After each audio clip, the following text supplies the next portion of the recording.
On va parler de la crise agricole, bien sûr, le risque de dérapage, même si aujourd'hui les manifestants ne s'en prennent pas ni aux forces de l'ordre de manière spectaculaire. Il y a le risque d'une extension du conflit. C'est la première crise pour Gabriel Attal. On va voir ce qu'en pensent nos débatteurs. La loi immigration et le Conseil constitutionnel, avec les réactions de nos débatteurs. Qu'en pense-t-il précisément? Est-ce que c'est beaucoup de bruit pour rien pour à l'arrivée voir 32 articles mis à la poubelle? L'IVG dans la Constitution, il y a eu cette semaine Gérard Larcher qui s'est exprimé sur le sujet, puis le parcours de ce texte, alors correspond-il à une demande sociale ou pas? Et puis, qu'est-il aujourd'hui qu'en est-il en fait de cette réalité?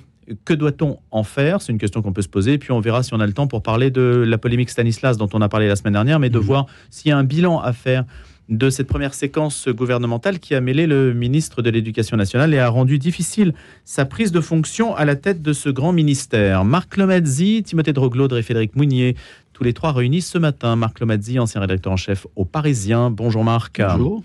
Et auteur de plusieurs ouvrages sur la crise écologique. Et comme il y a un lien avec l'écologie et l'agriculture, on va en parler dans un instant. Timothée Droglaudre est avec nous, journaliste également. Bonjour Timothée. Bonjour Louis.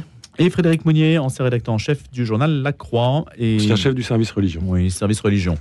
Merci et bonjour Frédéric. Bonjour à tous. Alors justement, l'agriculture, est-ce qu'on est dans une configuration aujourd'hui où c'est, Marc Lomazzi, écologie contre l'agriculture? Est-ce qu'il y a cette réalité-là, puisqu'il manifeste en particulier contre le pacte vert, mais ça vous paraît tout à fait le pacte vert de l'Union européenne. Est-ce que ça vous paraît être un à côté de cette crise qui se focalise sur les rémunérations, ou est-ce qu'on est face justement au monde agricole qui se retrouve face à l'institution européenne, tatillonne, bureaucratique, et qui finalement ne fait pas évoluer leur situation?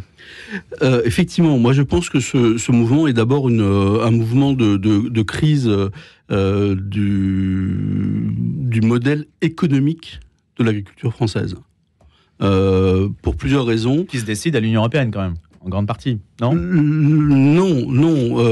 C'est très intégré, la législation est quand même extrêmement intégrée. Non, je veux dire, modèle économique, j'entends par là plusieurs choses. Par exemple, la taille des exploitations en France est relativement petite par rapport à d'autres exploitations en Europe, et donc il y a une forme ressentie de concurrence déloyale intra-européenne par les agriculteurs français. Je donne l'exemple de l'Espagne ou de la Pologne, ou même des Pays-Bas, pour un certain nombre de filières. Donc là, il y a déjà ce premier aspect-là. C'est tous les fruits qui nous arrivent d'Andalousie en ce moment. Voilà, exactement. La deuxième chose, c'est que pendant des années, le syndicat majoritaire, la FNSEA, a co-construit avec les gouvernements successifs ce qu'on appelle la politique agricole commune d'une part, mais parallèlement, les accords de libre-échange. Et les accords de libre-échange ont laminé toute une partie de l'agriculture française. Résultat des courses, quand vous mêlez les deux, c'est-à-dire des agriculteurs qui, pour beaucoup, sont des petits agriculteurs, ils ont un revenu qui est extrêmement faible. Le revenu des agriculteurs s'est effondré de 30% en 30 ans. En gros, ils ont un revenu qui est extrêmement faible pour certains d'entre eux, pour beaucoup de filières. Certains s'en sortent très bien. D'autres, au contraire, ont un revenu extrêmement faible. Et donc ils sont obligés de travailler pendant des heures et des heures, tout le monde le sait, tout le monde l'a dit, mais ils sont en but à une concurrence qu'ils estiment, à mon avis à juste raison, déloyale à la fois de leurs concurrents européens et puis des grands concurrents internationaux en raison des accords de libre-échange signés pour le dernier d'entre eux, par exemple, pour le CETA, par la majorité présidentielle actuelle. Donc les mêmes qui vous expliquent qu'il faut sauver l'agriculture française, ce sont eux qui, en grande partie, l'ont mis dans cette situation. Mais le poulet de Nouvelle-Zélande, par exemple, c'est pas nouveau. C'est un accord de libre-échange. Si, l'accord de libre-échange est relativement nouveau. Il vient de... Enfin, c'est surtout le mouton en Nouvelle-Zélande. Mais c'est le mouton, pardon. C'est surtout le mouton. Donc voilà, ça c'est le dernier en date des accords de libre-échange, mais il y en a d'autres qui vont arriver avec l'Australie, et puis surtout, par exemple, avec le Mercosur. Donc, ce qui sera intéressant de voir, par exemple, c'est le président Emmanuel Macron doit rencontrer très prochainement Lula au Brésil. Lula qui pousse pour un accord dit Mercosur, de libre-échange avec l'Union européenne. Le président Macron a fait savoir à Lula qu'il trouvait que l'accord de libre-échange ne lui convenait pas, etc. Lula pousse, on verra quelle est la position d'Emmanuel Macron. Il va être très gêné sur cette question-là. Donc c'est d'abord et avant tout une crise du modèle économique. Donc, pour répondre à votre question, l'écologie là-dedans, Le grand risque, c'est que tout à coup, tout le monde se retrouve pour dire c'est la faute aux normes environnementales, ce qui, à mon avis, n'est pas du tout le cas. Pour une raison simple, c'est que pour l'instant, le pacte vert, il n'est pas rentré en vigueur. Ça ne peut pas être la faute du pacte vert. Et pour les normes, je donne juste, je termine là-dessus pour ne pas être trop long, mais une indication sur les normes. Les agriculteurs, les petits agriculteurs, se plaignent du fait qu'ils doivent travailler, en gros, une matinée par semaine pour remplir l'ensemble des procédures administratives, la paperasse. Voilà. En Espagne, les chambres d'agriculture fournissent un service qui consiste pour les agriculteurs à faire remplir leurs procédures administratives par la chambre d'agriculture. En France, c'est payant. Ça pourrait être une bonne idée, ça. Mais ça existe en France, mais c'est payant. Ah, d'accord. Bon, moi je pose la question, est-ce que les chambres d'agriculture ne pourraient pas tout simplement mettre en place, ou même, pourquoi pas l'État, mettre en place, ou les deux ensemble, un service qui permettrait aux agriculteurs de se débarrasser de cette procédure administrative qui est beaucoup dématérialisée, mais enfin bon, on pourrait les aider assez facilement sur ce point-là. Donc voilà, c'est d'abord une crise du modèle économique, avant d'être une crise de ce qu'on entend beaucoup, la faute du pacte vert et des normes environnementales. Et le danger... on va faire parler les autres, je suis désolé, mais c'est très intéressant, il n'y a pas de problème. Mais... Excusez-moi. Frédéric, on peut se poser une question, alors... voir si vous voulez réagir à ce que dit Marc, mais on peut se poser la question, pourquoi maintenant ? Est-ce que ça coïncide avec la prise de fonction de Gabriel Attal, par exemple ? Est-ce que c'est sa première crise ? Est-ce que les agriculteurs profitent de l'arrivée d'un nouveau ministre pour le mettre sur le grill ? Pourquoi pas, mais personne ne peut faire l'étonner devant ce qui se passe. Tout le monde sait depuis 2 ou 3 générations, comme le dit très justement mon voisin, que ce système d'agriculture industrielle intensive, aujourd'hui le système craque. Ce système a été co-géré par les différents gouvernements et par le syndicat majoritaire, et ce système craque aujourd'hui aux dépens de ceux qui sont tout à fait en amont de la chaîne de production, c'est-à-dire ceux qui produisent ce qu'on appelle aujourd'hui pudiquement la matière première agricole. Voilà, c'est ceux-là qui souffrent, c'est ceux-là qui sont les perdants du système. Ils savent très bien, parce qu'ils en prennent soin, que leurs sols sont épuisés, que leurs eaux sont pollués, que les produits chimiques qu'ils insèrent dans le système, ça ne pourra pas durer très longtemps. Ils savent très bien qu'ils sont au bout d'un système. Et puis là-dessus, il y a le révélateur du changement climatique qui fait qu'il fait de plus en plus chaud, qu'il y a de moins en moins d'eau, que les sols sont de moins en moins travaillables. Et donc, plus personne ne sait quoi faire. Et comme dans tout ce cas-là en France, on se tourne vers l'État et on dit aidez-nous, aidez-nous. Mais pourquoi maintenant ? Parce que c'est tous les 6 mois en France. Vous avez quand même remarqué que aujourd'hui, notre cher et vieux pays fonctionne comme un moteur à explosion. Admission, compression, explosion, détente. C'est tous les 6 mois. Ça a été les bonnets rouges, les bonnets verts, les bonnets jaunes. Ça a été les retraites. Ça a été la loi travail. Voilà. La violence, c'est-à-dire l'explosion et la détente, font partie aujourd'hui du mode de fonctionnement de notre pays. Ce qui rend très difficile la mise en œuvre de réformes de fond, puisqu'il faut répondre systématiquement à ces violences-là. On va voir comment le jeune Gabriel Attal s'en sort. N'est-ce pas une contagion de l'Allemagne, par exemple, voilà, Timothée de Ce Rothschild ? que j'allais dire, c'est qu'il y a quand même un contexte européen. On a eu une mobilisation aux Pays-Bas qui a pris plutôt une allure, on va dire, plutôt poujadiste. En Allemagne, c'est peut-être un peu plus compliqué, mais le déclencheur là, récent du mouvement en Allemagne, c'était la fin de l'avantage fiscal sur le gasoil non routier. Marc Mazzi me corrigera si je dis des bêtises. Et en fait, ce genre de mouvement circule énormément sur les réseaux sociaux. Il y a aussi un effet un peu d'imitation, d'entraînement plutôt. Et donc, moi, ce que je trouve intéressant avec ce mouvement, c'est qu'il y a un aspect spontané, c'est-à-dire c'est parti d'une manifestation localisée en Occitanie qui s'est ensuite répandue par capillarité, on va dire, et que les syndicats, et y compris la FNSEA, sont un petit peu dépassés par leur base. Mais on voit que en fait, les trois grands syndicats de l'agriculture se sont positionnés en soutien de ce mouvement-là, y compris la Confédération paysanne, ce qui me pousse à dire d'autant plus que ce n'est pas un problème écologique au fond des revendications. Et c'est ce qu'on voit très bien dans les cibles qui sont prises par les manifestants, les préfectures, les directions départementales, les institutions européennes. Les slogans. J'ai vu sur un slogan sur un tracteur dans un reportage, on est sur la paille, un autre pas de pays sans paysans, et un autre un peu plus marrant, Macron, si tu aimes le cochon, sors le pognon. Donc tout ça, c'est ce que je veux dire, c'est que les normes environnementales ne sont pas au cœur des revendications. Je ne dis pas qu'elles n'en font pas partie, mais elles ne sont pas au cœur des revendications. Et c'est vraiment le jeu du gouvernement d'essayer de déplacer, en tout cas de réduire cette mobilisation à une question de normes et de simplification. Gabriel Attal a invectivé la gauche et les écologistes à l'Assemblée nationale en disant qu'ils avaient des larmes de crocodile sur les agriculteurs, comme si ces normes environnementales seraient de leur fait, alors qu'ils ne sont pas au pouvoir ni en Europe ni en France depuis des années. Et on voit déjà que la réponse de Marc Fesneau porte essentiellement sur la question des normes et de la simplification. Et donc on voit que finalement le gouvernement passe à côté de ce que pourrait être une vraie réponse économique concertée avec les différents syndicats sur le modèle de production. Donc l'écologie, c'est un alibi un peu pour ne pas aborder la question de la filière. Absolument, je pense que c'est un alibi que prend le gouvernement pour éviter de voir ses propres responsabilités, puisque mes confrères l'ont très bien dit, le gouvernement fait partie d'un système qui a mené aussi, qui a participé à mettre les agriculteurs dans cette situation.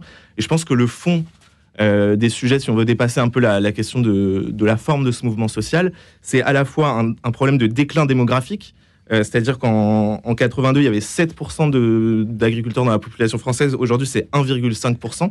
Donc avec un vrai problème de transmission et de main-d'œuvre finalement. Donc un problème de démographie et un problème de rémunération, où on voit des manifestants aller devant le siège de Lactalis pour dénoncer les prix qui sont imposés, qui sont plus bas que les prix de revient. Et donc voilà, donc tout ça, plutôt que d'essayer d'opposer écologie et agriculture, sachant que les agriculteurs sont, on le rappelle, parmi les premières victimes du réchauffement climatique, avec les sécheresses, les gels des plantations, etc. Ça n'a pas de sens, et c'est vraiment une manière de contourner le fond du problème, c'est-à-dire comment on essaye d'inventer un modèle qui dépasse le productivisme et le libéralisme qui a dominé l'agriculture depuis des décennies.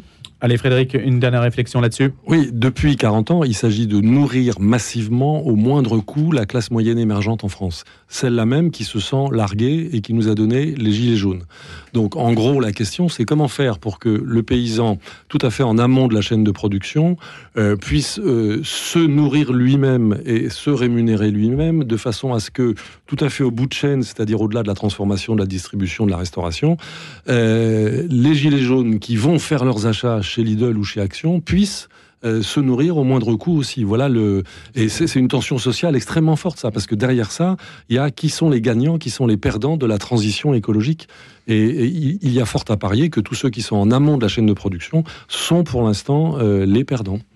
Et il y a l'idée aussi peut-être, alors je pose la question à Marc, mais si les agriculteurs qui donc sont en amont intègrent davantage la chaîne de transformation de leurs produits, c'est aussi une solution pour eux de maîtriser davantage le marché peut-être, de se rétribuer un peu mieux. Oui, bien sûr. C'est une piste. Oui, bien sûr. Il y a un système agroalimentaire aujourd'hui entre les mains de très grands groupes qui étrangle effectivement les producteurs agricoles, et donc d'où la difficulté, on l'a bien vu avec l'application de la loi Egalim 1, 2, puis 3 aujourd'hui, de petits agriculteurs face à des mastodontes, alors même s'ils sont réunis en coopérative, mais de faire face à des mastodontes comme Lactalis ou d'autres. Et d'ailleurs, il y a un point de crispation peut-être qu'on ne voit pas aujourd'hui, mais qui risque d'apparaître si les choses dégénèrent, c'est le fait que le président de la FNSEA, Arnaud Rousseau, est lui-même représentant du groupe Avril. Le groupe Avril, c'est le sieur.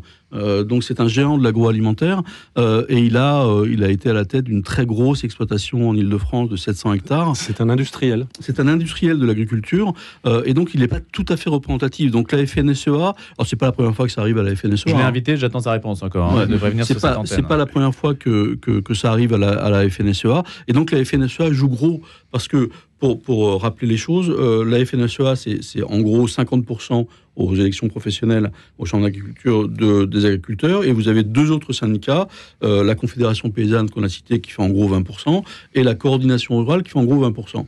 La Coordination rurale plutôt à droite, la Confédération paysanne plutôt à gauche et proche de LFI. Et donc dans ce conflit, si jamais les agriculteurs considéraient que les premières mesures qui vont être annoncées aujourd'hui ne sont pas suffisantes, ça va être un camouflet pour la FNSEA qui a essayé de prendre en main ce conflit et sa sortie de conflit, et ça risque de faire monter la coordination rurale en particulier, qui est très proche des populistes qu'on connaît un peu partout qui sont nés en de Europe. la contestation de la FNSEA. Voilà, ça c'est le premier danger. Le deuxième danger, pour le gouvernement, c'est que au fond, les agriculteurs, à la manière des Gilets jaunes, agrègent autour d'eux toute une série de professions qui sont en gros les perdants de la mondialisation. Alors vous avez les routiers, vous avez les pêcheurs, vous avez beaucoup de gens. J'ai vu des artisans Les aussi. transporteurs. Oui, les routiers, oui. Oui. Des artisans qui aussi essayent d'aller dans la roue, en quelque sorte, des tracteurs des manifestants agricoles.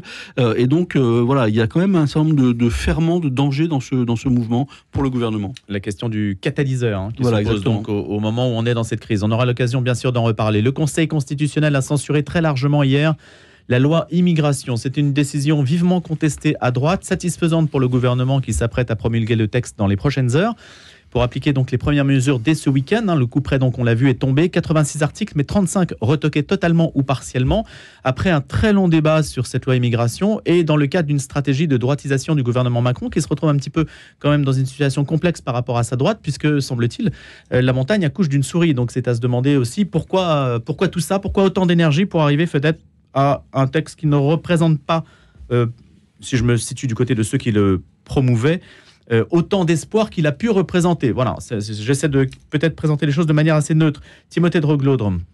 Quelle est votre question? Là-dessus, en fait, on a l'impression qu'on a dépensé beaucoup d'énergie pour pas grand-chose à l'arrivée. Oui. Je me prononce pas juste sur le fond, je dis sur la méthode. Ça crée une frustration quand même importante chez ceux qui défendaient le texte. Oui. Alors, sur la méthode, j'entends dire que la majorité, en fait, avait prévu le coup et que elle a laissé finalement le texte se droitiser au Parlement en comptant sur le fait que le Conseil constitutionnel allait censurer. En réalité, je pense que c'était difficile de prévoir que, je crois, 40 ou 60% du texte, enfin une partie énorme, ouais. 40%. 35 sur 86, voilà. C'est quand même énorme. 40% du texte allait être censuré. Le Conseil constitutionnel est plutôt une majorité de droite, mais c'est pas exactement. On peut pas plaquer des clivages politiques dessus parce que c'est leur référentiel, c'est la Constitution. En tout cas, j'ai du mal à croire que le gouvernement avait programmé tout ça. Mais effectivement, ça va lui poser problème au niveau de sa droite et de son extrême droite. Et en fait, moi, le sentiment que ça me donne, c'est que finalement, l'immigration ne fait pas partie des priorités des Français. Quand on voit les sondages d'opinion, on voit là. Vous êtes sûr quand même ? Oui, je suis allé vérifier. La santé, le salaire, l'inflation, etc. Ça, c'est vraiment l'immigration arrive un peu plus loin. Les Français ne sont pas fondamentalement opposés à l'accueil. Il y a 55% des Français 63% des Français qui sont pour accueillir les réfugiés politiques, 55% qui sont pour régulariser les personnes sans papier. Je parle même pas des travailleurs, je parle des personnes sans papier. Donc voilà, je pense qu'en fait, il faut se questionner sur les raisons qui ont poussé le gouvernement à faire cette loi à ce moment-là. Et bon, je pense que c'est assez évident que c'est une forme d'électoralisme, c'est-à-dire d'aller chercher les voix du Rassemblement national. Et pour le coup, si c'était vraiment ça la stratégie du gouvernement, il me semble que c'est complètement raté. Parce que l'électorat du Rassemblement national va se sentir un peu trahi finalement sur cette promesse de mettre une forme de préférence nationale entre guillemets sur les prestations sociales, de restreindre le regroupement familial, etc. C'était des choses, voilà, c'est plutôt ce genre de mesures qui séduisait peut-être l'électorat RN. Donc là-dessus, je vois pas trop ce que ça apporte à Macron et à sa majorité. Et je suis pas sûr que ça satisfasse complètement non plus la gauche, contrairement à ce qu'on pourrait penser, parce que finalement, ça fait que mettre une espèce de coup d'arrêt à un mouvement de restriction de l'immigration. On se souvient qu'en 2017, il y avait eu une première loi asile-immigration qui avait prolongé la durée possible dans les centres de rétention administrative, donc dans lesquels les personnes sans papier sont enfermées avant d'être expulsées. Donc c'était passé de 45 à 90 jours, ce qui est un record européen. Donc voilà, donc on va toujours un peu plus loin dans ces oui, les uns disent on ne va pas là. assez loin, et puis les autres disent on est déjà allé trop loin. Et donc en fait, ça met une espèce de coup d'arrêt. Mais par contre, il faut quand même aussi regarder les mesures qui sont passées, puisque le gouvernement s'est un peu dépêché enfin en tout cas le président s'est dépêché de promulguer cette loi. Il y a par exemple les mineurs non accompagnés qui deviennent majeurs, donc ce qu'on appelle les jeunes majeurs, n'auront plus le droit à l'aide sociale à l'enfance. Donc c'est-à-dire qu'il y a une différence qui est créée entre deux types de jeunes, et donc ça va laisser des milliers de jeunes à la rue s'ils n'y sont pas déjà, quoi. Après, c'est vrai que l'application pratique, on n'a pas encore la manière dont les choses vont se traduire. Marc Lomazzi, Frédéric Mounier. Frédéric ? Oui, moi je crois qu'il y a un problème majeur qui reste en arrière-plan de tout ça, c'est que, d'une part, les flux ne vont pas s'arrêter, les flux migratoires ne vont pas s'arrêter. Nous sommes dans un record monde... de demandes d'asile cette année. Nous sommes dans un monde fragile, sensible. Je rappelle que le gouvernement nigérien à Niamey a décidé de décriminaliser ou de dépénaliser, je ne sais plus, le trafic d'êtres humains. Ça veut dire qu'à Agadez, au nord du Niger, aujourd'hui, les industriels du trafic des êtres humains, les passeurs, qui sont de véritables agences de voyage, ont remis en route leur business, et qu'il y a des milliers de gens qui se préparent à traverser le Sahara, et que ça va continuer, et que c'est lucratif. Donc là, et puis l'autre problème, c'est la question des OQTF, et des laissez-passer consulaires. Qui nous dit que les pays de départ vont accepter de recevoir tous les gens que la France va souhaiter leur renvoyer? Pour l'instant, la situation est totalement bloquée. Marc Lomazzi.